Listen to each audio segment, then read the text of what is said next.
तुम्हालाही असं होतं का? रात्री गाढ झोप लागलेली असते आणि अचानक पायाला जोरात गोळा येतो. अरे बापरे! त्या वेदनेमुळे आपण उठून बसतो. हे का होते? चला बघूया. पायाला गोळा येण्याची काही साधी कारणे आहेत.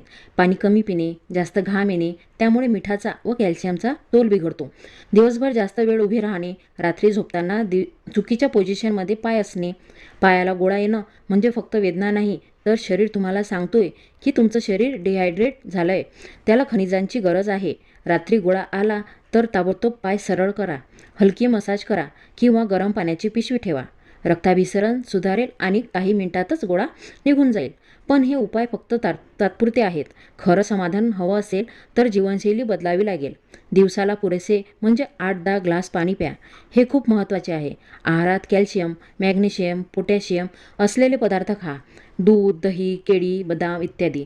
झोपण्याच्या आधी हलकं स्ट्रेचिंग करा आणि दिवसात थोडाफार चालणं करा. म्हणजे हा त्रास हळूहळू कमी होईल आणि तुमची झोप गोड होईल.